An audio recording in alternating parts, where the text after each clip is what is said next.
जय माता दी दोस्तों माता रानी की मेहर से आप लोग भी बहुत ही अच्छे होंगे। और हम लोग सुबह अपनी यात्रा पे निकल चुके हैं दिल्ली से मुक्तेश्वर। बहुत ही तेज़ बारिश हो रही है। यूपी में बारिश का कहर कतई जहर।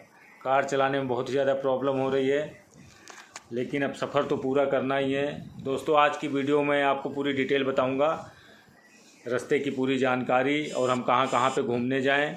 तो प्लीज़ आप लोग से निवेदन है कि ये वीडियो पूरी ज़रूर देखिएगा, आपको बहुत मज़ा आने वाला है। और हम बहुत ही फेमस एक स्थान पे जाएंगे, मैं उनका नाम बता देता हूँ। बाबा नीम करोली महाराज जी के दर्शन को जाएंगे, जो कैंची धाम में है।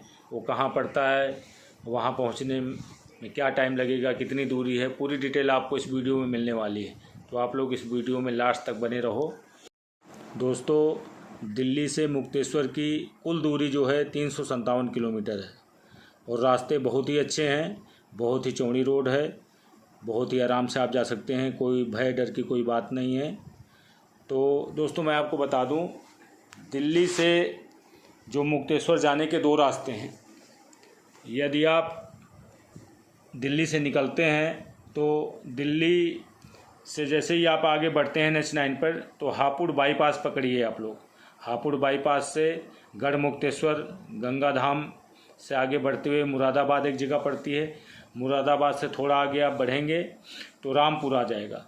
रामपुर से नैनीताल के लिए एक रास्ता कटता है जो बहुत ही शॉर्टकट है। नैनीताल जाने के 2 रास्ते हैं। एक तो आप काला डूंगी, जो रामपुर से निकलता है रास्ता, काला डूंगी होते हुए आप नैनीताल जा सकते हैं। और एक दूसरा रास्ता है हल्द्वानी होके भी आप नैनीताल जा सकते हैं। लेकिन जो हल्द्वानी वाला रूट है, इसमें क्या बहुत ज़्यादा रश और ट्रैफिक होता है और यहाँ से थोड़ा दूरी भी ज़्यादा पड़ेगी। जिसको अगर नैनीताल ही जाना है तो उसके लिए अगर आप काला डूंगी से एक रास्ता कट रहा है, वो रास्ता लेंगे तो आपके लिए ज़्यादा सुविधाजनक होगा। तो दोस्तों रामपुर से जब आगे बढ़ते हैं हम, तो हमने जो रास्ता अपना लिया था, हम हल्द्वानी होते हुए गए थे। तो रामपुर से रुद्रपुर और रुद्रपुर से फिर हम हल्द्वानी आए थे। हल्द्वानी से काठगोदाम जो है लास्ट रेलवे स्टेशन है। इसके बाद आगे रेल सेवा नहीं है। तो अगर आप लोग देश के किसी कोने से भी आना चाहते हैं तो आप काठगोदाम तक बड़े आराम से आ सकते हैं। यहाँ से आपको शेयरिंग टैक्सी मिल जाएगी, बस मिल जाएंगी। आगे आप आराम से, आगे का आपका जो भी रास्ता है वो 30, 40, 50 किलोमीटर का ही रह जाता है, तो बहुत दूर नहीं है। तो हल्द्वानी तक तो कोई भी पहाड़ी रूट नहीं है, बहुत ही आसान रास्ता है, आप नॉर्मल आ सकते हैं। हल्द्वानी और काठगोदाम से जैसे हम आगे बढ़ते हैं तो पहाड़ शुरू हो जाते हैं। तो हल्द्वानी से भीमताल और भीमताल से फिर मुक्तेश्वर जाने के 2 रास्ते कटते हैं। एक तो भीमताल से ही मुक्तेश्वर के लिए रोड चली जाती है और एक वहाँ से 10 किलोमीटर की दूर जब हम आगे बढ़ते हैं तो 10 किलोमीटर पे एक जगह आती है भवाली से रामगढ़ होते हुए भी आप मुक्तेश्वर जा सकते हैं। भवाली मेन जगह है। अगर आप नैनीताल से अगर आप आते हैं और आपको मुक्तेश्वर जाना है तो नैनीताल से आप भवाली आइए। भवाली से रामगढ़ होते हुए आप मुक्तेश्वर जा सकते हैं, पास पड़ेगा। यदि आप हल्द्वानी काठगोदाम से आ रहे हैं तो भीमताल से आपको मुक्तेश्वर पास पड़ेगा। ये चीज़ आप ध्यान रखिएगा। और बाकी भवाली से जो कैंची धाम है, जो बाबा जी का दरबार है, नीम करोली बाबा जी का आश्रम, भवाली से मात्र 8 किलोमीटर की दूरी पर है। और ये अल्मोड़ा वाली हाईवे पे पड़ता है, अल्मोड़ा रोड पे, जो नैनीताल अल्मोड़ा का रोड है इसी पे पड़ता है। बहुत ही सुंदर और पावन जगह है, तो कभी भी आप लोग दर्शन के लिए जाइएगा। नैनीताल में घूमने की जगह, वहाँ पे आप नैना लेक है जो बहुत ही बड़ी लेक है। ऐसी मान्यता है कि माता जी की, सती जी की आँख यहाँ पे गिरी थी, इसीलिए इसको नैना लेक बोलते हैं। यहाँ पर माता जी का शक्तिपीठ भी है, बहुत ही बड़ा यहाँ पे माता जी का मंदिर है।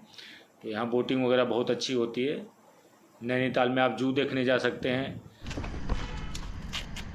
बढ़िया मसाला लगा देना, नींबू अच्छा लगा देना।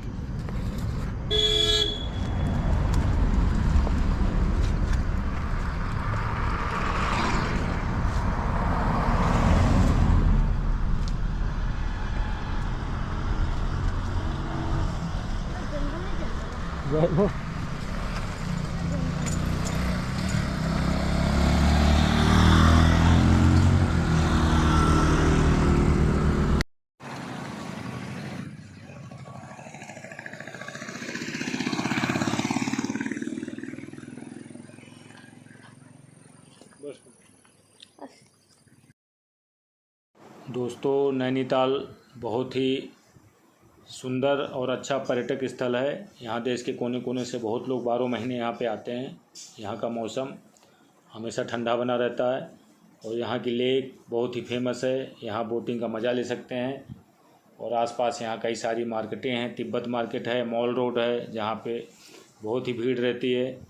आपको यहाँ चहलकदमी करते हुए आपको पर्यटक मिल जाएंगे। और नैनीताल के आसपास काफ़ी दर्शनीय स्थल हैं जहाँ आप घूमने जा सकते हैं। अगर आप ट्रैकिंग के शौकीन हैं तो नैना पीक करके एक जगह है जहाँ आप 3 से 4 किलोमीटर की ट्रैकिंग करके आप हिमालयन व्यू के दर्शन कर सकते हैं। तो बहुत ही सुंदर और मनमोहक नज़ारे हैं यहाँ के।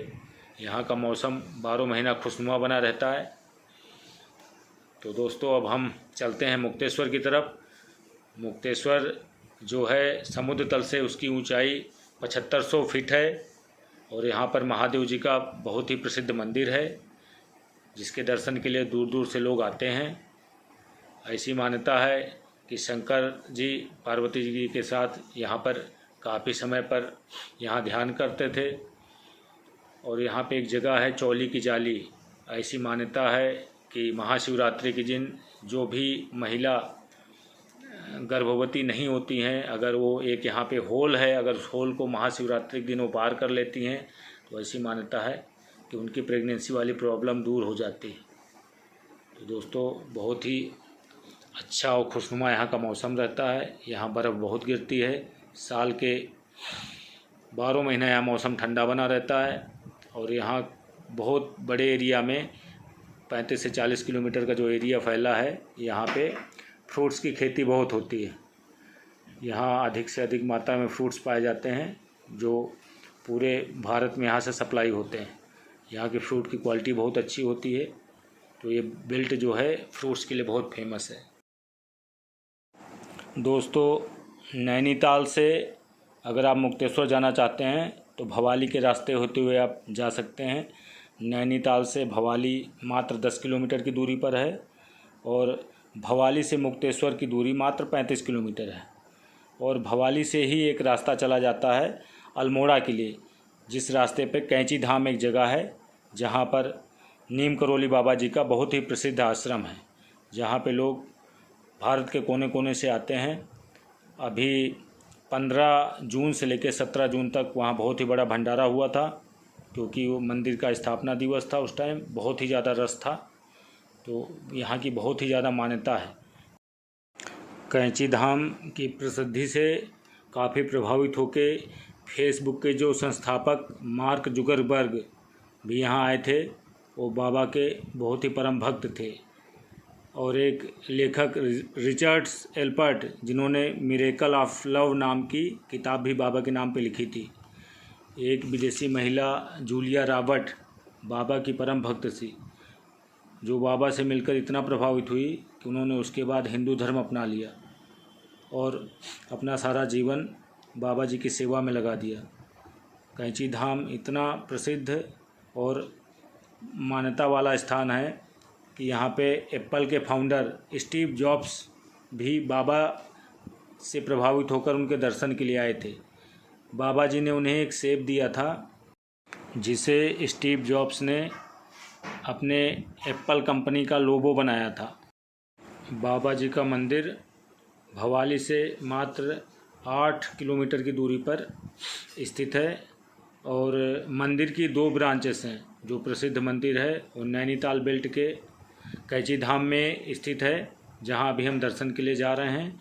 और इसका दूसरा मंदिर जो है वो 1962 में हिमाचल के जो तत्कालिक लेफ्टिनेंट गवर्नर राजा बजरंग बहादुर जी थे, जो भद्री विरासत के राजा थे, बाबा के इच्छा के अनुसार उन्होंने बहुत ही प्रसिद्ध मंदिर हिमाचल में बनवाया था।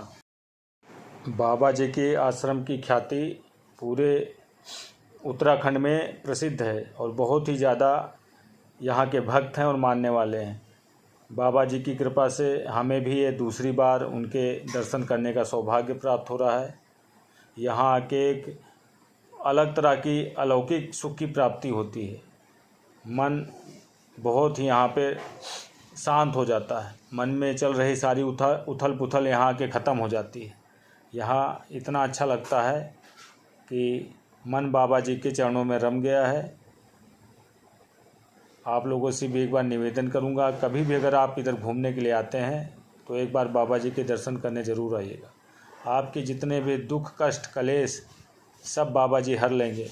बाबा जी इतने क्षमतावान हैं कि वे बिना कहे ही आपकी समस्या को समझने वाले हैं। पहाड़ों का नेचुरल स्प्रिंग वाटर।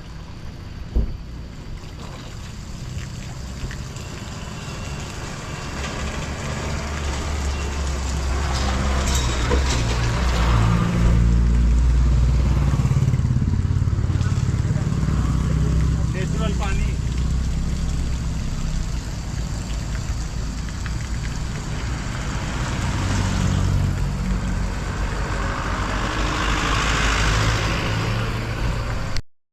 बाबा जी तो समाधिलीन हो गए हैं, लेकिन उनकी यादों से जुड़ी बहुत सारी चीज़ें आज भी आश्रम में संजो के रखी गई हुई। जहाँ पे बाबा जी बैठ के ध्यान किया करते थे, आज भी वो तखत, उनके यूज किए हुए उनके चरण पादुकाएँ, माता जी की चरण पादुकाएँ, जो उनकी पत्नी जी थी, उनका आश्रम भी बना हुआ है। और यहाँ पे माँ दुर्गा का बहुत ही प्रसिद्ध एक मंदिर बना हुआ है। राधा कृष्ण भगवान जी का मंदिर है और एक शिवलिंग बहुत ही अच्छा है। अंदर में मंदिर के कैमरा ले जाना अलाउ नहीं है, तो हमने जो भी वीडियो पिक्चर बनाई वो बाहर की थी। अंदर का इतना अलौकिक दृश्य है कि आप सारी समस्याएं भूल जाते हैं और बहुत ही आनंद आता है। तो हमने बहुत ही ज़्यादा एंजॉय किया। बस कुछ ही क्षणों बाद हम पहुंचने वाले हैं बाबा जी के धाम को। बहुत ही सुहाना क्षण होगा वो, क्योंकि हम दिल्ली से मुक्तेश्वर तो एक बहाना था, बाबा जी के दर्शन को आना था। ये दूसरी बार हमारा सौभाग्य होगा। तो आप लोग भी अगर यहाँ नहीं पहुँच सकते हैं तो हमारी वीडियो के माध्यम से आप लोग बाबा जी के दर्शन ज़रूर कीजिएगा। मन में बहुत सुकून और शांति होती है। जय बाबा नीम करौली महाराज की। बाबा अपने सभी भक्तों पे यूं ही कृपा दृष्टि बनाए रखिएगा, सबकी मनोकामनाएं पूरी कीजिएगा। वो अपनी कृपा दृष्टि सभी जनों पर रखिएगा। जय माता दी, जय बाबा नीम करौली महाराज। बाबा नीम करौली भक्त परिवार की तरफ से मैं सभी भक्तों का मंदिर में हार्दिक स्वागत करता हूं। आप लोग भी बाबा जी के श्री चरणों से जुड़िए और अपना जीवन सफल कीजिए। बहुत ही यहाँ का मनमोहक दृश्य है। नीचे नदी निरंतर बहती रहती है। बहुत ही सुहाना धाम है। अभी उत्तराखंड सरकार ने यहाँ पर एक प्रसिद्ध धार्मिक स्थल बनाने की घोषणा की है, जो बहुत ही बड़ा पर्यटक स्थल होगा। तो आप लोग आ चुके हैं बाबा जी के धाम पे।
आप लोगों से एक निवेदन है, आप सभी लोग वीडियो तो पूरी देखते हैं पर सब्सक्राइब बहुत कम लोग करते हैं।